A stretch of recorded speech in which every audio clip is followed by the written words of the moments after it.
had previously appeared on the long-running sketch comedy series, but this was his first time at the helm.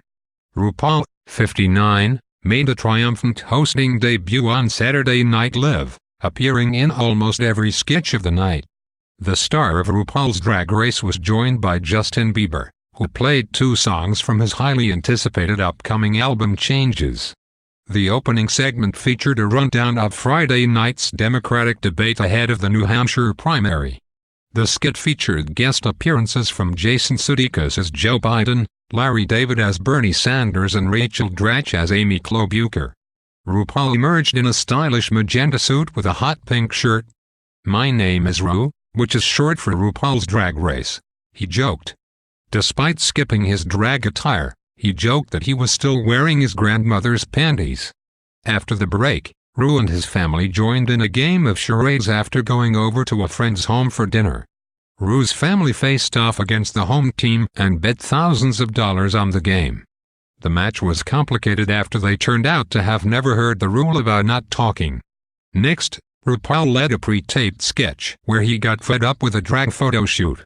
Searching for a new face to represent drag in popular culture, he caught sight of Pete Davidson's long-running Chad character in a background.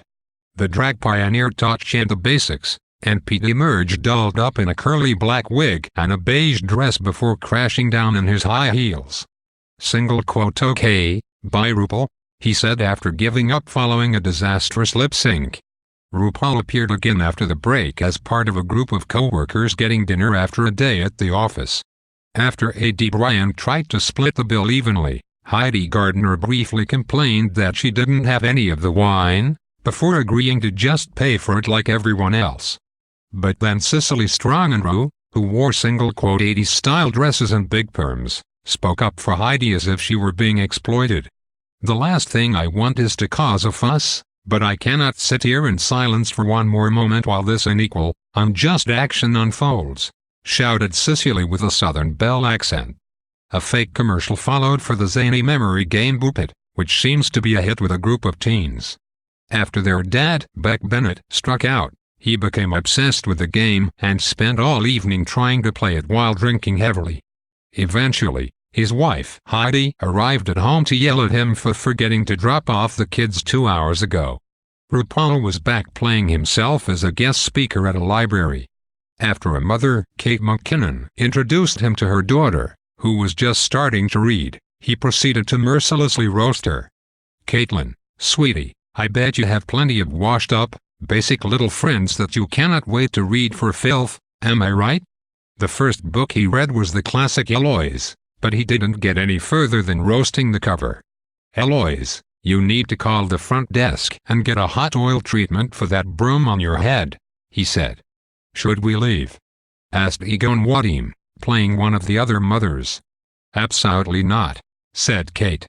"This is the most fun I've had since this little girl blasted out of me."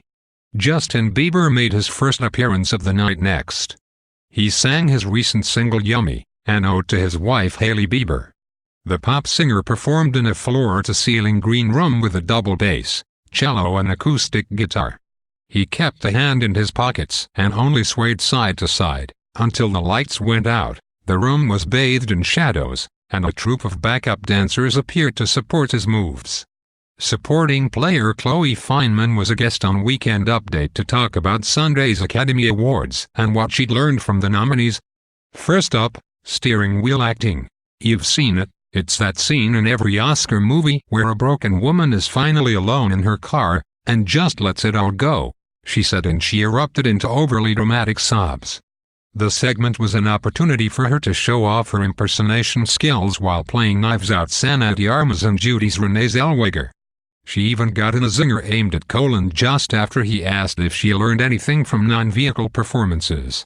"Yeah, Marriage Story taught me a lot about teacup acting," she said, before putting on a shockingly accurate impression of his fiancée Scarlett Johansson that made Colin uncomfortable. Cicely Strong also made an appearance as Kathy Ann, the woman who screams outside Michael Che's window, to talk about President Donald Trump's impeachment trial in the Senate. She seemingly ended her segment by cheering on Parasite at the Oscars, before clarifying that she wanted her own Parasite to go away. RuPaul was back once the show resumed as a police officer with his partner Egon Wadim for a segment of Thirsty Cops. After pulling Pete Davidson's character for texting while driving, they started to aggressively flirt with him. "I'm going to meet some friends," he explained, before Ego asked if he was headed straight there. "Or is your journey more fluid?" asked Ru while leering. "You know, not afraid to take a couple queer turns along the way?" Kate McKinnon arrived later as backup. "I have to determine if there's probable cause, because you probably caused me to flood my she shed," she said. Adie and Kate returned for a segment of the old New York show as Madge and Dickie, respectively.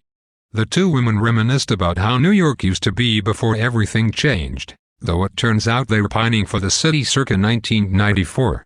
They were joined by their ex-husband Terry Teets, RuPaul, who somehow managed to marry both of them at various points, and the three-pin for the days of Rudy Giuliani. "You killed all the whores. You sent all the squeegee men to hell," they shouted while drinking heavily. Justin's second song of the night was his new single Intentions. He released an inspiration video for the song Thursday night that promoted the non-profit homeless shelter Alexandria House in Los Angeles, though the lyrics seemed to be for a more standard romantic ballad. Justin danced on a dark set bathed in black light and neon while repping his own Drew clothing label. Quavo of Migos made a surprise appearance to rap his verse on the song. RuPaul arrayed the whole cast and its bevy of guest stars afterward for the send-off. "Remember, if you can't love yourself, honey, how are you going to love somebody?" he said.